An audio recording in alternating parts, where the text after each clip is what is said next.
Hi friends. Mahabharata కథను ఉగ్రశ్రవసుడు, శౌనకుడు మొదలైన మహర్షులకు చెప్పాడు. జూదంలో ఓడిపోయిన తర్వాత పాండవులు అరణ్యవాసానికి బయలుదేరి ఉత్తర దిక్కుగా ప్రయాణించారు. వారి వెనువెంట వారి ముఖ్య సేవకులైన ఇంద్రసేనుడు మొదలైన వారు 14,000 రథాలతో సుభద్ర, అభిమన్యుడు, ప్రతివింధ్యుడు మొదలైన వాళ్ళని వెంట పెట్టుకుని వెళ్ళారు. ఆ దృశ్యాన్ని చూసిన పురజనులు చాలా శోకించి అన్నారు, రాచిబిడ్డలై ప్రజానురంజకంగా తమ రాజ్యభాగాన్ని ఏలుకుంటున్న పాండవులను జూదానికి పిలిచి అన్యాయంగా ఓడించి అరణ్యాలకు పంపటం నిర్దయ చిత్తులైన దుర్యోధన ధృతరాష్ట్రులకు తగునా? కురువంశానికి గౌరవపాత్రుడైన భీష్ముడు కానీ, గురుదేవుడైన ద్రోణాచార్యుడు కానీ, కృపాచార్యుడు కానీ, మహానుభావుడైన విదురుడు కానీ క్రూరులైన ఆ ధార్తరాష్ట్రులు చేసిన అపకారాన్ని ఎందుచేతనో వారించలేదు. పిసినిగొట్టివాడైన దుర్యోధనుడు, తనకు అనుగు చిలికాండ్రైన కర్ణుడు, సైంధవుడు, శకుని తోడు కాగా రాజ్యం ఏలుతూ ఉంటే అతడి రాజ్యంలో మేమెట్లా బ్రతకగలం? ఈ భూమిపై ఇక ఏది ధర్మం? పాండవులు వెళ్లే చోటుకే మేము కూడా వెళ్ళటం మంచిది అని నిశ్చయించుకున్న పౌరులు పాండవులతో అన్నారు, మమ్మల్ని విడిచి వెళ్ళటం మీకు న్యాయం కాదు. మాకు వేరే దిక్కు లేదు. దుర్జన సహవాసం వలన మంచివారికి కూడా పాపం సంప్రాప్తిస్తుందనటంలో సందేహం లేదు. నువ్వులు, నీళ్లు, బట్టలు, పువ్వుల పరిమళ సంపర్కం వలన సుగంధాన్ని సంపాదించుకున్నట్లు సజ్జన సహవాసం చేత ఆశ్రమంగా జనులకు సద్గుణాలు అలవడతాయి. మీరు సాధువులు మెచ్చుకునే సద్గుణాలు కలవారుగా పేరుకెక్కినవారు. మీ సహచర్యం వలన మేము ధర్మాత్ములమై ధన్యులం కాగలము. చెడ్డ పనులకు ఉపక్రమించని వారు కూడా దుర్జన సాంగత్యం చేత ధర్మభ్రష్టులవుతారు. కావున మాకు దుర్యోధనుడి రాజ్యంలో నివసించటానికి ఇష్టం లేదు. అందుచేత మీతో పాటు రావటానికి మాకు అనుమతిని ఇవ్వాలని పౌరులు నమస్కరించి అనగా వారితో ధర్మరాజు అన్నాడు, మాలో లేని సద్గుణాలు మీరు ఆరోపిస్తున్నారు. అది మా అదృష్టం. కానీ అరణ్యవాసం చేయటం వలన కలిగే దుఃఖభారాన్ని మీరు సహించలేరు. అందుచేత మీరు మాతో పాటు రావటం మాకు ఇష్టం లేదు. మాతో రావద్దు, మీరు దయచేసి వెనుకకి మరలిపోండి అని చెప్పి కరుణతో ధర్మరాజు పౌరులను వెనుకకు మరలించాడు. పౌరులు శోకిస్తూ హస్తినాపురానికి తిరిగి వెళ్ళిపోయారు. ఇలా పాండవుల అరణ్యంలో ప్రయాణం కొనసాగించి గంగా నదీ తీరంలో ప్రమాణం అనే పేరుతో వెలసిల్లిన మర్రి చెట్టు కింద విడిది చేసి గంగా స్నానం చేసి అక్కడనే ఒక పగలు రాత్రి గడిపారు. తెల్లవారే సమయంలో వేద మంత్రాలను పఠించడం వల్ల సమస్త పాపరహితులయ్యి ధన్యులైన వారు, లోకమంతటికీ పూజనీయులు, బ్రహ్మదేవునితో సమానులైన బ్రాహ్మణోత్తములందరూ బంధువులు, శిష్యులు వెంటరాగా తమ తమ అగ్నిహోత్రాలు తీసుకుని పాండవుల వద్దకు ప్రేమతో వచ్చి చేరారు. ఇలా తమతో అరణ్యవాసం చేయటానికి సంసిద్ధులై వచ్చిన బ్రాహ్మణులను అనురాగంతో మన్ననతో పూజించి వారి ఆశీర్వాదాలను పొంది ధర్మరాజు వారితో అన్నాడు, శత్రువుల వంచన చేత అంతయు పోగొట్టుకొని అరణ్యంలో దొరికే పండ్లు, కూరలు, వేళ్ళు తిని బ్రతికే మాతో మీరు రావటం ఎందుకు? వచ్చి ఎందుకు కష్టపడాలి? మీరు మీ ఇళ్లకు తిరిగిపోండి. భీకరమైన ఏనుగులతో పెద్ద పులులతో కూడిన అరణ్యవాసం మీకు తగునా అని అనగా విని బ్రాహ్మణులు చాలా దుఃఖించి పాండవులతో, అయ్యలారా, మాకు మీరు తప్ప వేరే ఎవరూ దిక్కులేరు. మీరు మమ్మల్ని వదలటం ధర్మం కాదు. తన ప్రాపు కోరి చేరిన వాళ్లను, తమ పట్ల భక్తి కలవాళ్లను ఇతరులు కూడా ఎన్నడూ విడనాడరు కదా. అటువంటప్పుడు బ్రాహ్మణోత్ములను, మీ పట్ల భక్తి కలవాళ్లను మీ బోటి ధర్మాత్ములు విడిచిపెట్టడం భావ్యమా? మా పోషణ గురించి మీరు ఆలోచించవలసిన అవసరం లేదు. మేమే అడవిలో దొరికే పండ్లు, వేర్లు తెచ్చుకొని తినగలము. జపతపాలు, యజ్ఞయాగాలు మొదలైన పుణ్యకార్యాలు నిర్వహించి మీకు ప్రియం చేస్తూ ఉంటాము. మీకు కీడు చేసిన దుర్యోధనాదులు పరిపాలించే దేశంలో మేము ఉండలేము అని చెప్పిన బ్రాహ్మణుల మాటలకు సమ్మతించి రుచిగా శుచిగా ఉన్న వంటకాలతో ఎప్పుడూ తృప్తిగా భుజించే బ్రాహ్మణోత్తములు కేవలం కూరగాయలు తింటూ అరణ్యంలో ఉండటం ఎట్లా చూడగలనని ధర్మరాజు వాపోయాడు. దుఃఖం వలన మూర్ఛిల్లి నేలపై కొరిగిన ధర్మరాజును సేద తీర్చి శౌనకుడనే బ్రాహ్మణ ఋషి ధర్మరాజుకు జనక గీతాలలోని వేదాంత పరమార్థాన్ని ఈ విధంగా వివరించాడు. దుఃఖం, భయం, పొందదగిన పట్టులు చాలా దాపురించినప్పటికీ అవివేకి వలె వివేకి వికలుడు కాడు. కేవలం దేహదారులని చెప్పదగిన సామాన్య మానవులు శారీరక మానసిక బాధల చేత కృంగి కృషిస్తారు. ఆర్యులు ఆ రెంటిని నిర్మల బుద్ధితో నిగ్రహించగలుగుతారు. రోగము, అలసట, ఇష్టం లేని వాటిని ముట్టుకోవటం, ఇష్టమున్న వాటిని వదిలిపెట్టడం అనే నాలుగింటి వలన శరీర దుఃఖాలు పుడతాయి. ఆ శరీర దుఃఖాలు అప్పటికప్పుడు చేసే విరుగుడుల వలన తాత్కాలికంగా ఉపశమింపవచ్చును. ఇక స్నేహం వలన ఏర్పడిన మానసిక తాపాలు నీటి వలన నిప్పు అణిగినట్లుగా విమల జ్ఞానం వలన ఉపశమనం పొందుతాయి. స్నేహం అనే సముద్రంలో మునిగి మనుజుడు స్థైర్యం కోల్పోయి దుఃఖాన్ని పొందుతాడు. దుఃఖితుడు వగపు వేడిమిలో ఉడికిపోయి స్పృహ తప్పుతాడు. అనురాగం మొదలైనవి స్నేహాన్ని ఆధారంగా చేసుకుని పుట్టేవే. కాబట్టి చుట్టాల వలన, మిత్రుల వలన, ధనం సంకోచడం వలన ఏర్పడే కూరమి విడనాడాలి. తామరాకు నీటిని పొందనట్లు జ్ఞాని ఎప్పుడునూ స్నేహం పొందడు. కూరిమి వలన అభిమానం, అభిమానం వలన కోరిక, కోరిక వలన కోపం, కోపం వలన దాహం ఉద్భవిస్తాయి. ఇక్కడ దాహం అంటే అత్యాస. అది సమస్త దోషాలకు నెలవైనదని, పాపకార్యాల అనుసంధానానికి ఆరంభమని, నిరంతరం అది దుఃఖాన్ని కలిగించేదని ఆలోచించి మంచి బుద్ధి గలవారు తృష్ణను వదిలిపెడతారు. ఇంకా తృష్ణ చేత కలత చెందినవాడు ధనం మీద ఆసక్తి వలన చిట్టి త్వరలోని అగ్నిచేత దగ్ధం అయ్యే చెట్టు వలె నాశనం పొందుతాడు. ధనాకాంక్ష కలిగినవాడు శుభాలు పొందలేడు. ప్రాణులకు మరణం వలన భయం కలుగునట్లుగా ధనం కలవారికి రాజుల వలన, దొంగల వలన, చుట్టాల వలన, నీటి వలన, నిప్పు వలన భయం ఎప్పుడూ ఉంటుంది. నీటిలోని చేపలు, ఆకాశంలోని పక్షులు ఏ విధంగా మాంసాన్ని భక్షిస్తాయో అదేవిధంగా అందరూ ధనవంతుడి చుట్టూ చేరి అనేక విధాల ప్రతిదినం అతడిని పీడిస్తారు. అన్ని చెడుగులకు ధనమే మూల కారణం. ధనం మాయచేత ఏర్పడే భ్రాంతికి ఆకారం. మనుజుడు ధన సంపాదన వలన ఏర్పడే దుఃఖం వలన వ్యర్థ జన్ముడవుతాడనే మాట భూలోకంలోని మేటి సత్యం. అట్టి ధనం వలన గర్వము, పిసినిగొట్టుతనం, అహంభావం, భయం, ఉబ్బు కలుగుతాయి. అందుచేత అట్టి ధన సంపాదన చేయాలనే కోరికను పెంచుకొనవద్దు. అందం, యవ్వనం, సంపద, ఇష్టమైన ఇంటిలో నివసించటం అనేవి తాత్కాలికమైనవి.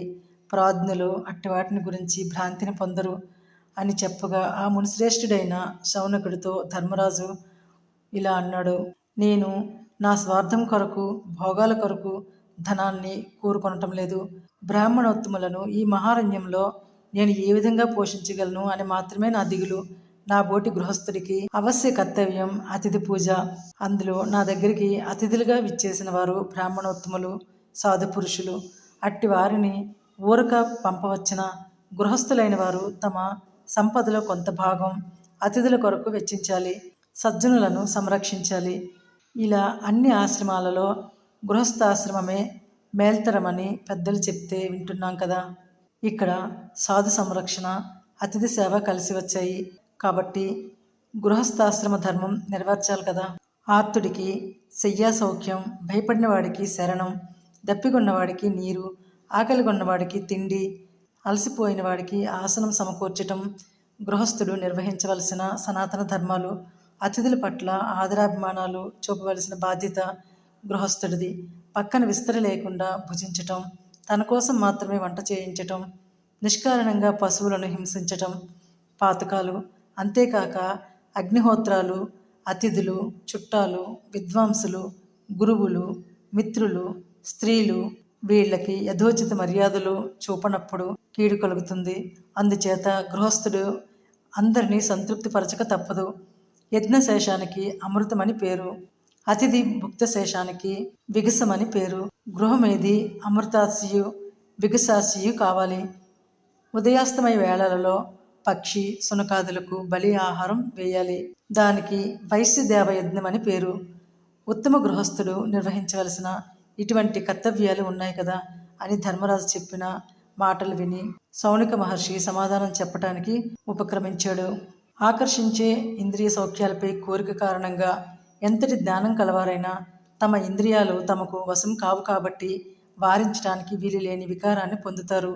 చిత్తవృత్తి నుండి పుట్టిన కామంలో తగులుకున్న మనసు చేత ప్రేరేపించబడినవై చెవి మొదలైన ఇంద్రియార్థాలలో తిరుగాడుతుండటం వలన దేహధారులు శబ్దం మొదలైన ఇంద్రియాలకు సంబంధించిన కోరికలు అనే బాణాల చేత కొట్టబడిన వారే వెలుగు పైన లోభం చేత అగ్నిలో పడే మిడతల వలె దుఃఖాగ్నిలో పడి తమను తాము తెలుసుకొనలేక అజ్ఞానం చేత కార్యాలు చేయటంలోని అభిలాష చేత సంసార చక్రంలో తిరుగుతూ ఉంటారు.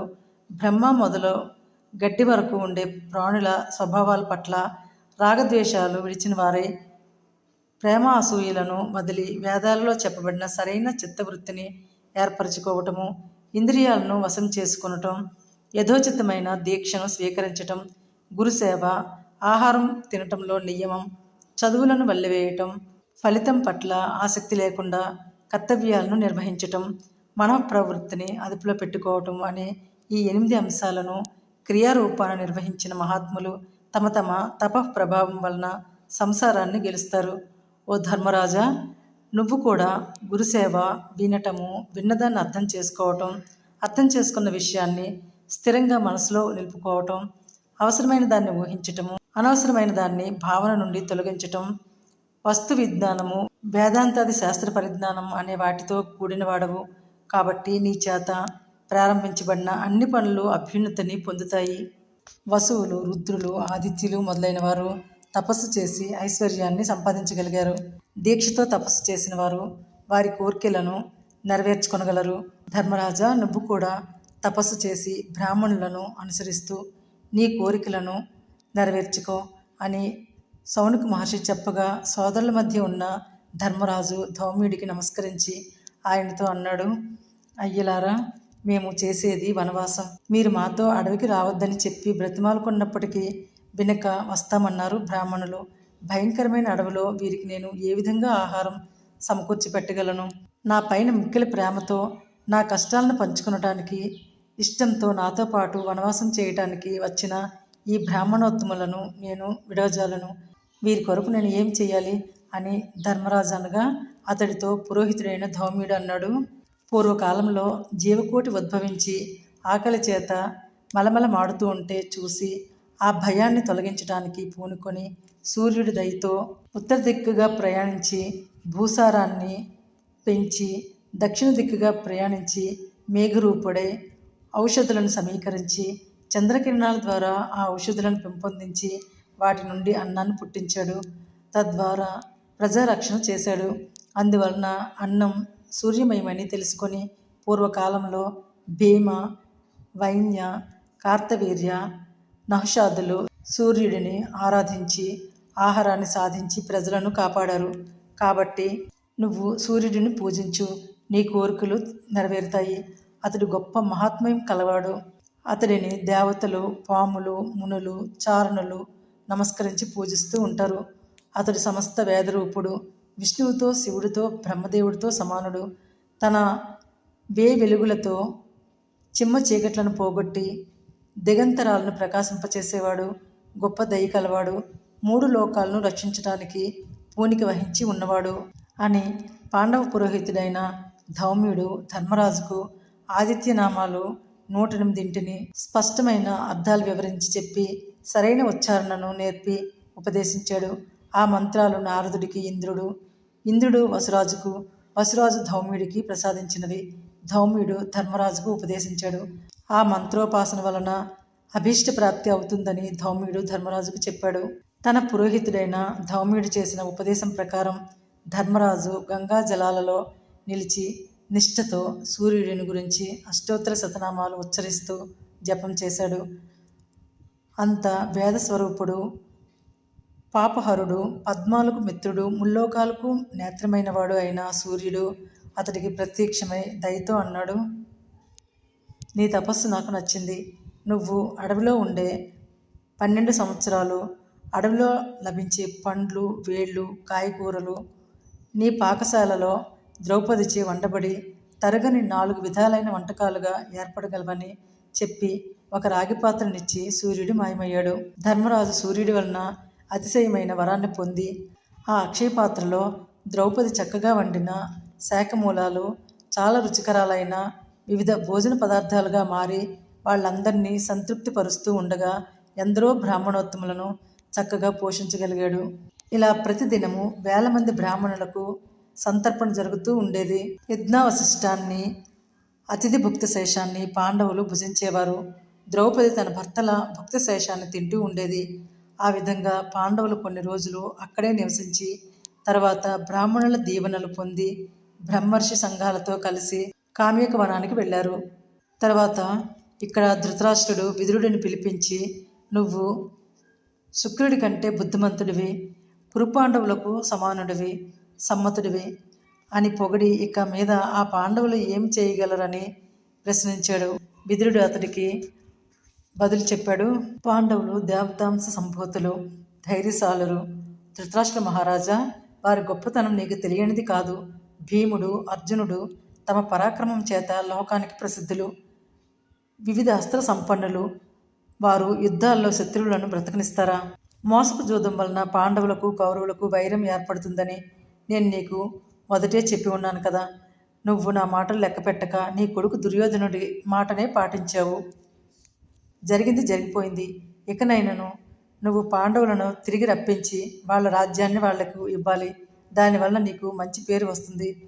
కర్ణశకుని, దుశ్శాసనుల చెడు మాటలు విని దుర్యోధనుడు చేసే చెడ్డ పనులను నువ్వు సమ్మతించకూడదు. ఈ దుర్యోధనుడు పుట్టినప్పుడు ఎన్నో చెడ్డ శకునాలు ఏర్పడితే ఆనాడే నేను వీడి వలన కౌరవులకు కీడు కలుగుతుందని చెప్పి ఉన్నాను. కులానికి చేటు తెచ్చేవాడిని నిందించి కులాన్ని రక్షించటం ధర్మం. సమస్త భూరాజ్యానికి ధర్మరాజును రాజుగా చెయ్యు. అట్లా చేయటం వలన నీ కొడుకులు, మనుమలు, మిత్రులు, చుట్టాలు అందరూ కాపాడబడతారు. ద్రౌపదికి, భీమునికి నిండు సభలో దుశ్శాసనుడి చేత క్షమాపణలు చెప్పించు. ఇంద్రుడిని మించినవాడు, సూర్యుడి వంటి తేజస్సు కలవాడు, అజాతశత్రుడు, గొప్పవాడు, జయించ సాధ్యం కానివాడు అయిన ధర్మరాజు నీ కొడుకులు చేసిన కీడు మనసులో పెట్టుకోడు. ప్రతీప మహారాజు కులంలో పుట్టిన ఓ ధృతరాష్ట్ర మహారాజా, ధర్మరాజును పట్టాభిషిక్తుడిగా చెయ్యు. అట్లా చేస్తే కౌరవ వంశం పాపం లేని కీర్తితో వెలుగొందుతుంది అని చెప్పిన విదురుడి మాటలు విని ధృతరాష్ట్రుడు చాలా ఆగ్రహం చెంది అన్నాడు, నా శరీరం నుండి పుట్టిన మొదటి కొడుకును నేను ఎట్లా విడవగలను? కూడదు అని అనుకోకుండా కొడుకులకు చేటు కలిగించే దయాహీనులు ఉంటారా? ఈ విధంగా చెప్పడం నీకు తగునా? నా కొడుకులు పైకి రావటం నువ్వు ఏనాడు సహించలేవు. నీ సాయం నాకు అక్కర్లేదు.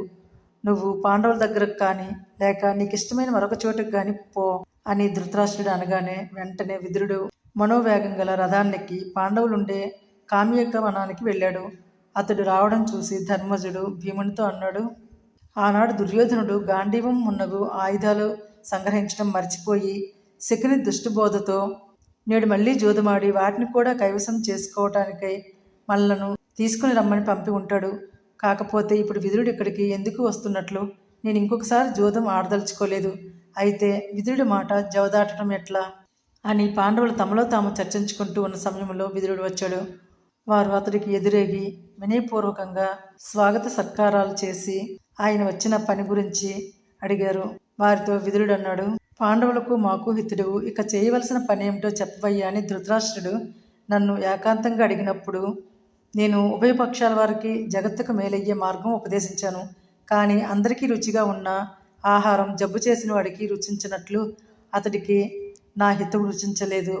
ఉన్నదున్నట్లు చెప్తే గొప్ప బుద్ధి కలవాళ్ళు దాన్ని ఆదరిస్తారు, కానీ నీచ కృత్యాలకు పాల్పడే వాళ్లకు అది రక్తాన్ని విరిచే విషం వలె బుద్ధికి విరసంగా ఉంటుంది. అందుచేత ధృతరాష్ట్రుడు నన్ను నిందించి నువ్వు మాకు వ్యతిరేకమైన మనసు కలవాడివి, ఇక్కడ ఉండవద్దు, పాండవుల దగ్గరికి పో అన్నాడు. అందువల్ల నేను ఇక్కడికి వచ్చాను. ముసలివాడైన ఛాందసుడు పెండ్లాడిన లేత జవరాలి వలె రాజ్యలక్ష్మి ఆ దురాత్ముడి పట్ల వలపు లేనిది అవుతుంది గాని ప్రీతి కలిగింది కాదని అంటారు కదా. ధర్మాన్ని కోల్పోయిన దుర్యోధనాదులకు రాజ్యలక్ష్మి స్థిరంగా ఉండదు. ధర్మరాజా, ఆ రాజ్య సంపదలు తమంత తామే నిన్ను వలచి వచ్చి పొందుతాయి. నేను చెప్పినట్లు నడుచుకోండి అని విదురుడు అనగా అట్లే చేస్తానని ధర్మరాజు బదులు పలికాడు. ఇక్కడ ధృతరాష్ట్రుడికి విదురుడు పాండవుల దగ్గర ఉన్నట్లు తెలిసింది. తనకు గుండె వంటి వాడును చూపు వంటి వాడును అయిన విదురుడిని విడిచి ఉండలేక ధృతరాష్ట్రుడు సంజయునితో అన్నాడు, ప్రీతిపాత్రుడు, నా మనసు తెలిసినవాడు, నా సోదరుడు, ధర్మప్రియుడు అయిన విదురుడిని తీసుకుని రమ్మని కామ్యక వనానికి వెళ్ళమని ధృతరాష్ట్రుడు సంజయుడితో చెప్పాడు. ధృతరాష్ట్రుడు ఆజ్ఞాపించగానే సంజయుడు వేగంగా కామికవనానికి వెళ్ళాడు. వేల కొలది విప్రుల సమూహములతో, పురోహితుడైన ధౌమ్యుడితో, ధర్మం, క్షమ అనే ఆభరణాలు తాల్చిన నలుగురు తమ్ములతో, విదురుడితో, ద్రౌపదితో సేవించబడుతున్నవాడై, సజ్జన బంధువై దేదీప్యమానంగా వెలుగుతున్న ధర్మరాజును చూసి సంజయుడు సంతోష తన్మయత్వంతో తాను అడవిలో నివసిస్తున్నప్పటికీ ముల్లోకాలు పరిపాలిస్తున్నట్లుగా సంతోషంతో నిండినవాడైన ధర్మరాజుకు నమస్కరించి అన్నాడు. మిమ్మలను ధర్మవేత్త అయిన విదురుడిని ధృతరాష్ట్ర ప్రభువు ఎల్లప్పుడూ స్మరిస్తూ ఉంటాడు. మీ ఆజ్ఞ తీసుకొని తన తమ్ముడైన విదురుడిని తీసుకుని రమ్మని నన్ను ధృతరాష్ట్రుడు మీ దగ్గరికి పంపాడు అని సంజయుడు చెప్పాడు. అది విని ధర్మరాజు విదురుడితో అన్నాడు. ప్రజలందరూ ధృతరాష్ట్రుడి శాసనాన్ని శిరసావహిస్తున్నప్పుడు అతడి ఆజ్ఞను విశేషించి పాటించవలసిన ధర్మం మనపై ఉంది. కాబట్టి నువ్వు ఆలస్యం చేయకుండా వెళ్ళుమని విదురుడితో ధర్మరాజు అన్నాడు. వెంటనే విదురుడు హస్తినాపురానికి వెళ్ళాడు. తనకు భక్తితో శిరస్సు వంచి మొక్కిన విదురుడిని ధృతరాష్ట్రుడు అనురాగ పురస్సరంగా ఆలింగనం చేసుకొని, నిత్యం క్షమాగుణం నందు ఆసక్తుడివైన నీకు క్షమించే సౌశల్యం ఉన్నది, నాకు బుద్ధి లేకపోయింది, నన్ను క్షమించు అని వేడుకున్నాడు. అప్పుడు ధృతరాష్ట్రుడితో విదురుడు అన్నాడు. ధృతరాష్ట్ర మహారాజా, నువ్వును నీ కొడుకైన దుర్యోధనుడును న్యాయం తప్పి మాట్లాడుతున్నప్పుడు మీ మేలు కోరి నేను హితవు పలకటం నా కర్తవ్యం. పరాక్రమవంతులైన పాండవులతో వైరం మంచిది కాదు అని చెప్పి విదురుడు మునుపటి వల్లనే ధృతరాష్ట్రుడికి ఆయా పనులు చేయటంలో తగిన సలహాలు ఇస్తూ సాయం చేస్తున్నాడు. ఆ ఇద్దరి కలయికకు సందేహించి దుర్యోధనుడు కర్ణ, శకుని, దుశ్శాసనులతో అన్నాడు. పాండవుల పట్ల ప్రీతిగల విదురుడు మళ్ళీ వచ్చి ధృతరాష్ట్రుడికి మంత్రి అయ్యాడు. రాజైన ధృతరాష్ట్రుడు కూడా అతడితో అన్ని విషయాలు సంప్రదించి మన్నిస్తున్నాడు. ఒకవేళ విదురుడు ధృతరాష్ట్రుడు కలిసి పాండవులను వనవాసం నుండి ఇక్కడికి రప్పిస్తే వారికి అగ్ని విష జల ప్రయోగాలతో అపాయం కలిగిద్దాము అని దుర్యోధనుడు అన్నాడు. అందుకు శకుని, ఎందుకు ఇట్లా తెలివి తక్కువగా ఆలోచిస్తున్నావు? విదురుడు, ధృతరాష్ట్రుడు విభిన్నంగా ఆలోచించి వాళ్ళని రప్పించిన సత్యసంధులైన పాండవులు తమ ప్రతిజ్ఞను పాటించకుండా ఎందుకు వస్తారు అని అనగానే కర్ణుడు శకుని, దుర్యోధనులకు తన అభిప్రాయాన్ని ఇలా వెల్లడించాడు. ఈ అదనులో మనం పాండవులపై దండెత్తి వారిని సంహరించి భూమిపై ఇక మనకు శత్రుశేషం లేకుండా చేద్దాం. వారి జీవనోపాయాలు నీకు స్థిరంగా ఉంటాయి అని కర్ణుడు చెప్పగా మదోన్మత్తుడైన దుర్యోధనుడు చాలా సంతోషించాడు. దుర్యోధనుడు సేవలను సమీకరించి యుద్ధానికి బయలుదేరుతుండగా ఆ వృత్తాంతాన్నంతా తన దివ్య దృష్టితో తెలుసుకున్న వ్యాస మహర్షి అక్కడికి వచ్చి ఇది ధర్మం కాదని అతడిని వారించి ధృతరాష్ట్రుడితో అన్నాడు. భూరాజ్యాలను జోదంలో పోగొట్టుకుని అడవుల్లో ఒంటరిగా నివసిస్తున్న పాండవులను సంహరించాలని నీ కొడుకు దుర్యోధనుడు దండెత్తుతున్నాడు. ఇలాంటి ఆలోచన చేయవచ్చా? సత్యసంధులు, పరాక్రమవంతులు, ఓర్పు కలవారైన పాండవులే 13 ఏళ్ళు తమ ప్రతిజ్ఞను పాటించిన తర్వాత యుద్ధానికి పూనుకుంటారు. అడవుల పాలయ్యారని ఆ పాండవుల మీదకి దండెత్తడానికి ఉద్యమించిన నీ కొడుకు పరాజయాన్నే పొంది తిరిగి రావాల్సి వస్తుంది. నువ్వు పూనుకొని ఆ అనుచిత చర్యను వద్దని చెప్పి అతన్ని వారించు. విను, నువ్వు, నేను, విదురుడు, భీష్ముడు బ్రతికి ఉండగా అధర్మాన్ని సహించడం న్యాయమా? సదా పాండవులపై పగపోనటం మేలా అని అనిన వ్యాసుని మాటలు విని ధృతరాష్ట్రుడు దుఃఖించి, నాకు, గాంధారికి, భీష్మ, విదుర, కృప, ద్రోణులకు ఇష్టం కాని చెడు జోదం జరిగింది. ఏం చేయగలను? పుత్రవాత్సల్యం వలన నేను దుర్బుద్ధి అయిన దుర్యోధనుడిని వదలలేకున్నాను అని వ్యాసుడితో విన్నవించుకోగా వ్యాసుడు అన్నాడు. తల్లిదండ్రులకు మమకార బంధాలన్నింటిలో పుత్ర స్నేహం మిక్కిలి గాఢమైనది. కొడుకులు లేని వారికి ఎంత సంపద ఉన్నా మనశ్శాంతి లభించదు. అన్ని ఆవులకు తల్లి అయిన వేల్పుటావు సురభి ఇంద్రుడి వద్దకు వెళ్ళి కన్నీరు కారుస్తూ విలిపించింది. ఇంద్రునికి ఆశ్చర్యం, జాలి కలిగింది. ఇంద్రుడు సురభితో, ఎందుకు ఏడుస్తున్నావు? అందరూ క్షేమమే కదా అని ప్రశ్నించాడు. ఇంద్రుడితో సురభి ఇలా అంది. 3 లోకాలను ప్రకాశింపచేసే మహానుభావ దేవేంద్ర, నీ వజ్రాయుధం రక్షిస్తుండగా 3 లోకాలలో ఉన్న జీవకోటికి క్షేమమే, నా సంతతికి తప్ప. దేవా, నా మాటలు దయచేసి సావధానంగా వినండి. బలం గల ఎద్దులతో బలం లేని ఎద్దులను కాడికట్టి బరువులను మోయిస్తున్నప్పుడు, పొలాలు దున్నుతున్నప్పుడు బలం లేని ఎద్దులు బరువులు మోయలేక, నాగళ్ళు లాగలేక చాలా బాధపడుతున్నాయి. కానీ జనులు బడుగుటెద్దులను కొట్టి ములుగర్రలతో పొడిచి బాధిస్తూ ఉండడం చేత నేను చాలా పరితపిస్తున్నాను అని అనగా దేవేంద్రుడు అన్నాడు, నీకు ఎన్నో వందల సంతానం ఉంది, అన్నింటికీ ఒకే రీతి దుఃఖం దాపురించదు కదా, శోకించవద్దు అని దేవేంద్రుడు పలుకగా సురభి సురపతితో చెప్పింది, దేవా, బలం లేని నా సంతానం పడుతున్న బాధను నేను ఎట్లా చూడగలను అని సురభ చెప్పింది. ఇంద్రుడు నవ్వి కరుణించి వాన కురిపించి గడ్డి ఎక్కువగా పెరిగేటట్లు చేసి బలం లేని ఎద్దులకు బలం కలిగేటట్లు చేశాడు. ఈ ఇంద్రసురభి సంవాదం వేదాలలో ఉంది. ఓ ధృతరాష్ట్ర మహారాజా, నీకు కల పుత్ర ప్రేమ సాధారణమైనది కాదు. అయినను అడవులలో బెతలతో మగ్గుతున్న పాండవుల పట్ల దయ చూపించు. నువ్వు, పాండురాజు, విదురుడు ప్రేమలో నాకు సమానులు. అలాగే గొప్ప కీర్తి కల 100 మంది నీ కొడుకులు, పాండురాజు 5 పుత్రులు నీకు సమానులని తెలుసుకోవాలి. మంచివారి మైత్రి వలన చెడ్డవారు కూడా మంచివారు అవుతారు. ధర్మరాజు సహవాసం వలన నీ కొడుకు ధర్మమార్గుడు, ప్రశాంతుడు కాగలడు. రాజర్షి అయిన ధర్మరాజుతో దుర్యోధనుడు మైత్రి చేయటం సర్వజనహితమైనది. దానివలన ఇరుపక్షాలకు మేలు కలుగుతుంది అని ధృతరాష్ట్రుడితో వ్యాసుడు చెప్పాడు. మునీంద్ర, కురుకులాన్ని కాపాడాలనే కోరిక మీకు ఉంటే మీరే దుర్యోధనుడికి ప్రబోధం చేయండి. అతడు నా పలుకులను వినడు అని ధృతరాష్ట్రుడు వ్యాసుడికి నమస్కరించి బదులు చెప్పాడు. మహానుభావుడైన మైత్రేయ మహర్షి వచ్చి దుర్యోధనుడికి ధర్మ ప్రబోధం చేయగలడని చెప్పి వ్యాస మహర్షి నిష్క్రమించాడు. ఆ తర్వాత న్యాయవేత్త అయిన మైత్రేయ మహర్షి కామికవనంలో ఉన్న ధర్మరాజు దగ్గర నుండి తన దగ్గరికి వచ్చినప్పుడు ధృతరాష్ట్రుడు తనకు మేలు కలగాలనే కోరిక కలవాడే ఎంతో భక్తితో ఆ మునీంద్రునికి విశేష సపర్యలు చేసి పూజించాడు. తనచే పూజించబడి విశ్రాంతి తీసుకుంటున్న మైత్రేయ మహర్షికి నమస్కరించి తామెక్కడి నుండి ఇక్కడికి వచ్చారు అని ధృతరాష్ట్రుడు అడిగాడు. ధృతరాష్ట్రుడికి మైత్రేయుడు చెప్పాడు, కురువంశంలో జనించిన ఉత్తముడైన ఓ ధృతరాష్ట్ర మహారాజా, నిన్ను, నీ కుమారుడిని చూడటానికై నేను పాండవుల దగ్గర నుండి వచ్చాను. వారు కామికవనంలో తపోభారం చేత పెరిగిన జడలతో మోటు నారబట్టలు కట్టుకొని కాయలు, కూరలు, పండ్లు ఆహారంగా స్వీకరిస్తూ సమయ పరిపాలన చేస్తున్నారు. నేను తీర్థయాత్రలు చేస్తూ కురుక్షేత్రానికి సమీపంలోని అరణ్య ప్రదేశాలకు వెళ్ళి అక్కడ పాండవులను చూశాను అని మైత్రేయ మహర్షి అనగా ధృతరాష్ట్రుడు తల వంచుకొని, అయ్యా, సత్యభాషణులకు పాండవులు క్షేమమా? వారు ఇక్కడి వారిని స్మరిస్తుంటారా అని పలికాడు.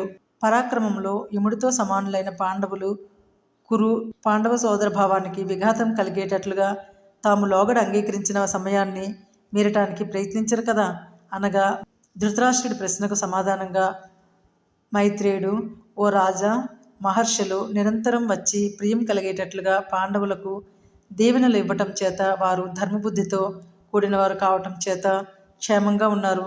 పాండవులు చేసిన ప్రతిజ్ఞను మీరితే సూర్యచంద్రులే గతులు తప్పుతారు. అలాంటి వారిని నీ కొడుకు నిష్కారణంగా వైరం వహించి వంచాడు అని చెప్పి మైత్రేయ మహర్షి దుర్యోధనుడితో, అయ్యా, బుద్ధిగలవాడవైతే నువ్వు పాండవులతో విరోధం విడనాడము. అట్లయితే నీకు, పాండవులకు, కురువంశానికి మేలు కలుగుతుంది. నా మాట విను. పాండవులు వజ్ర శరీరులు, దేవేంద్ర సములు, మహాపరాక్రమోపేతులు, ఉత్సాహవంతులు, అందరూ 10 లక్షల ఏనుగుల బలం కలవారు. భీకర యుద్ధం అంటే కుతూహలపడేవారు. వారిలో మిగిలిన బలవంతుడైన భీముడు 10,000 ఏనుగుల బలం కలిగిన జరాసంధుడిని ఒంటరిగా ఓడించి చంపిన అద్భుత వీరుడు. బక, హిడింబ, కిమ్మీరులను రాక్షసంగా చంపిన ఆ భీముడిని ఎదిరించగల యోధులు ఎక్కడ ఉన్నారు? పాండవులకు చుట్టరికం వలన ఏర్పడిన అనుబంధం చేత శ్రీకృష్ణుడు, ధృష్టద్యుమ్నుడు తోడ్పడగలరు. ముసలితనానికి, చావుకు లోనయ్యే మానవ మాతృలు వారిని ఎదిరించి బ్రతకలేరు. నువ్వు వారితో పొత్తు కుదుర్చుకొనటం మంచిది అని దుర్యోధనుడితో మైత్రేయుడు పలికాడు. దుర్యోధనుడు మైత్రేయుని మాటలను తిరస్కరిస్తూ తన కాలి బొటన వేలుతో నేలపై రాస్తూ చేయెత్తి తన తొడలపై చరిచి చప్పుడు చేస్తూ మైత్రేయుడిని పరిహసించాడు. మైత్రేయుడు కోపగించుకుని, ఈ అపరాధం వలన ఘోర యుద్ధం జరుగుతుంది. అందులో భీమ గదాఘాతం వలన నీ తొడలు విరగగలవని శపించాడు. ఆ శాపానికి ధృతరాష్ట్రుడు భయపడి శాపాన్ని ఉపసంహరించుకోమని ఆ మునీంద్రుడిని వేడుకున్నాడు. అప్పుడు మైత్రేయుడు అన్నాడు, దుర్యోధనుడు పశ్చాత్తాపం పొంది చేసిన దానికి వగచి మంచి బుద్ధి ఏర్పరచుకుంటే ఈ శాపం వర్తించదు. అట్లా కాక బుద్ధి లేని వాడై గర్వంతో ప్రవర్తిస్తే శాపాగ్ని ఫలితము అతడు అనుభవిస్తాడు అని శాంతించిన మైత్రేయ మహర్షితో ధృతరాష్ట్రుడు అన్నాడు, కిమ్మీరుడని రాక్షసుడు భయంకరమైన అడవిలో భీముడి చేత సంహరించబడిన అద్భుత వృత్తాంతాన్ని వివరించమని ధృతరాష్ట్రుడు మైత్రేయ మహర్షిని అడిగాడు. నీ కొడుకు నా మాటలు వినలేదు కదా, నేనెందుకు చెప్తాను? కిమ్మీరు సంహార గాథను విదురుడు పాండవులకు సాయంగా అరణ్యవాసం చేస్తున్న విప్రుల చేత విన్నాడు. నువ్వు ఆ వృత్తాంతం విదురుడిని అడిగి తెలుసుకో అని చెప్పి మైత్రేయ మహర్షి వెళ్ళాడు. విదురుడు ఆ వృత్తాంతాన్ని ధృతరాష్ట్రుడికి వివరించి చెప్పాడు. వనవాసగతులైన పాండవులు 3 రాత్రులు పగళ్ళు ప్రయాణించి కామికవనం చేరుతున్నప్పుడు ఒకనాటి అర్ధరాత్రి లోగడ తామెప్పుడూ చూడని కొలతలు గల దేహం కలవాడిని, వెలికోరలతో బెరపు పుట్టించే నోరు తెరిచి కనుగుడ్లు ప్రకాశించగా బట్టతల పక్కనున్న వెంట్రుకలు కదిలి ఉదయభానుడి కిరణాలతో వెలుగొంది మేఘం వలె గర్జిస్తున్నవాడిని ఒక రాక్షసుడిని చూశారు. ఆ కిమ్మీర రాక్షసుడు కూడా దూరం నుండి బ్రాహ్మణుల ముందు జింకతోలు ఉడుపులు ధరించి వస్తున్న పాండవులను చూసి వారి దారికి అడ్డంగా నిలిచాడు. ఆ రాక్షసుడిని చూసి ద్రౌపది భయకంపిత అయ్యి కన్నులు మూసుకుంది. ప్రతిక్రియలో దక్షుడైన ధౌమ్యుడు పాండవులు చూస్తుండగా గొప్ప ప్రతిభతో రాక్షసులను ఛేదించే మంత్రాల చేత ఆ రాక్షసుడి మాయా విజృంభణాన్ని భగ్నం చేశాడు. అప్పుడు తన మాయ నిరోధించబడటం వలన కలిగిన కోపం చేత తిరుగుడు పడుతున్న ఎర్రని కన్నులు గల ఆ రాక్షసుడిని చూసి, నువ్వెవడివి? నీ వాళ్ళెవరు? ఈ అడవిలో ఎందుకున్నావు అని ధర్మరాజు అడగగా ఆ రాక్షసుడు అన్నాడు, నేను బొకుడనే రాక్షసుడు తమ్ముడిని, నరుల పాలటి యముడిని, కిమ్మీరుడనే పేరుతో వర్ధిల్లుతుంటాను. సర్వప్రాణులను సంహరించి తినే కోరికతో ఈ అడవిలో విడివిక నివసిస్తూ ఉంటాను. మాయా యుద్ధంలో మనుషులను యుక్తిహీనులను చేసి సంహరించి భక్షిస్తూ ఉంటాను. దేవతలు మొదలైన వారు కూడా యుద్ధంలో నన్ను గెలవలేరు. నాకు భయపడి అందరూ కామికవనానికి రాకుండా దూరంగా ఉంటారు. మీరెవరు? ఎందుకు ఇక్కడికి వచ్చారు? మిమ్మల్ని చంపి భక్షిస్తాను అని కిమ్మీరుడు పలుకగా ధర్మరాజు అన్నాడు, నేను ధర్మరాజును, ఇతడు భీముడు, అతడు అర్జునుడు, వారు నకుల సహదేవులు, మేము పాండవులము. విశేష కారణం చేత వడంబడిక ప్రకారము వనవాసం చేయటానికి వచ్చాము అని ధర్మరాజు చెప్పగా కిమ్మీరుడు ఉద్రేకాన్ని పొంది వెడనవ్వు నవ్వుతూ, నా అన్న అయిన బొకుడిని, నా ప్రియమిత్రుడైన హిడింబుడిని చంపిన భీముడు వీడేనా? ఎంతటి పుణ్యం! వీడిని ఎప్పుడు చంపగలనా అని నేను ఇంతకాలం నుండి ఎదురు చూస్తుండగా వీడే నేడు నాకు తారసిల్లాడు. ఇక వీడిని చంపి అలనాడు అగస్త్య మహర్షి ఆతాపిని జీర్ణం చేసుకున్నట్లు నేడు నేను వీడిని ఆరగించుకుంటాను అని అట్టహాసం చేశాడు. ఆ మాటలకు అన్నయ్య ధర్మరాజుకు వచ్చిన ఆగ్రహాన్ని గుర్తించి వీరుడైన అర్జునుడు గాంధీవాన్ని ఎక్కుపెట్టాడు. నకుల సహదేవులు వాడి కత్తులు దూశారు. భయంకరమైన పరాక్రమం గల కిమ్మీరుడును భీముడు మిక్కిలి ఉగ్రులై చేవ కలిగిన పెద్ద చెట్లు చేత పట్టుకుని పెడబొబ్బలు పెడుతూ పెనుగాలి చేత కలచబడిన సముద్రాల వలె గర్వంతో ఉప్పొంగి భయంకరంగా ఒకరినొకరు ఢీకొన్నారు. భీముడు కిమ్మీరుడు తలపడగా వారు ఆయుధాలుగా ప్రయోగించిన పెద్ద పెద్ద చెట్లు మదపుటేనుగుల కుంభస్థలాలపై పడిన తామర తూండ్ల వలె వారి శిరస్సులపై వేగంగా పడి ముక్కలు ముక్కలయ్యాయి. ఆ ధ్వనులు ఆకాశంలో ప్రతిధ్వనించాయి. ఇలా వారు 2 గడియలు పోరాడారు. చెట్లతో కొట్టుకున్నారు. దగ్గరలోని చెట్లు నశించిన తర్వాత రాళ్లతో కొట్టుకున్నారు. అప్పుడు కిమ్మీరుడు రాహువు సూర్యుడిని పట్టుకున్నట్లు భీముడిని పట్టుకున్నాడు. భీముడు వాడిని హీనబలుడిగా గుర్తించి ఆ రాక్షసుడి మొలను కంఠాన్ని పట్టుకొని నేలపై పడేసి బకుడిని చంపిన విధంగానే వాడి దేహాన్ని బెరగొట్టి వధించాడు. బకుడు హిడింబుడు చనిపోయారని చాలా దుఃఖించిన ఓ రాక్షసుడా, నువ్వు కూడా వారిని కలుసుకోవడానికి నరకానికి పోయావు కదా అని భీముడు కిమ్మీరుడి కళేబరాన్ని దారికి అడ్డం లేకుండా దూరంగా విసిరేశాడు. ఇలా ధర్మరాజు మాట చెప్పున కిమ్మీరుడని రాక్షసుడిని సులువుగా సంహరించి ఆ కామికవనంలో నివసించే వాళ్లకు రాక్షస భయాన్ని పోగొట్టిన వాయుసుతుడైన భీముడిని ధర్మరాజు, అర్జునుడు, నకుల సహదేవులు, ధౌమ్యుడు మొదలగు విప్రులు పొగిడారు అని విదురుడు కిమ్మీర వధగాథ చెప్పగా వినిన ధృతరాష్ట్రుడి కొడుకులకు గుండెలు పగిలాయి. ఇక్కడ పాండవులు కామికవనంలో నివసిస్తున్నారు. అప్పుడు రాజ్యాన్ని కోల్పోయి భయంకరమైన అడవిలో మునివృత్తితో బాధలు పడుతున్న పాండవుల దగ్గరికి శ్రీకృష్ణుడి నాయకత్వంలో పాంచాల, యాదవ, వృష్టి, భోజాంధకులైన బంధువులు వచ్చి ధార్తరాష్ట్రులను నిందించారు.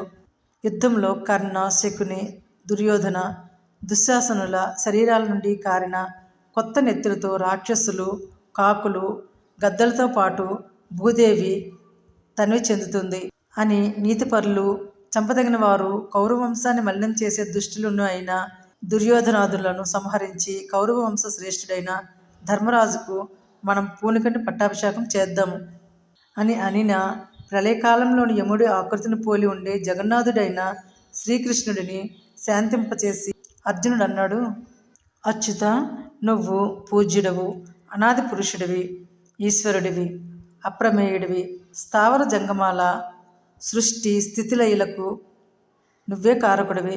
నువ్వు పూర్వకాలంలో గంధమాదనం అనే కొండపై దుంపలు, వేళ్ళు, పండ్లు మాత్రమే ఆహారంగా కలవాడివై 10,000 సంవత్సరాలు తపస్సు చేశావు. పుష్కరంలో 11,000 సంవత్సరాలు నీళ్లు మాత్రమే ఆహారంగా స్వీకరించి తపం చేశావు. ప్రభాస తీర్థంలో దేవమానంలో 1000 సంవత్సరాలు ఒంటి కాలిపై నిలిచి తపం చేశావు. బద్రీవనంలో గాలి మాత్రమే పీల్చి చేతులు పైకెత్తుకొని ఒంటి కాలిపై నిలిచి చాలా వేల ఏళ్ళు గొప్ప తపస్సు చేసిన వాడివి. సరస్వతీ నదీ తీరంలో గల సత్రంలో శరీరం పైభాగంలో వస్త్రం లేకుండా ఉపవాస వ్రతాల చేత శుష్కించిన దేహం కలవాడివే. 12 సంవత్సరాలు అనేక వ్రతాలు చేసిన వాడివి. సమస్త లోకాలను జయించి కుబేరుడి తోట అయిన చైత్రరథంలో చాలా గొప్ప యజ్ఞాలు చేసి ఒక్కొక్క యజ్ఞంలో 1,000,000 పసిడి నాణేలు దక్షిణగా ఇచ్చిన వాడివి. తపస్సులోను యజ్ఞంలోనూ గొప్ప తేజస్వివి. దితి కుమారులు తనువు కుమారులు అయిన రాక్షసులను సంహరించి ఇంద్రుడికి ఇంద్ర పదవి సుస్థిరం చేసిన వాడివి. నువ్వు సకల లోక ప్రభువుడవు. అదితికి కశ్యపుడికి కుమారుడివిగా ఇంద్రుడికి తమ్ముడివిగా జన్మించిన నువ్వు మొదట వామనుడివై తర్వాత త్రివిక్రముడివై ముల్లోకాలు విస్తరించిన విశ్వరూపధారివయ్యావు.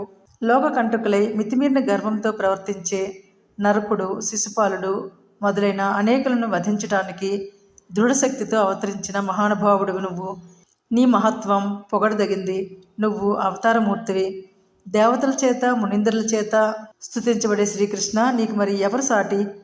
అసత్యం, అసూయ, గర్వం, కోపం అనే మనోవైకల్యాలు నీ దరికి చేరగలవా అని అన్నాడు.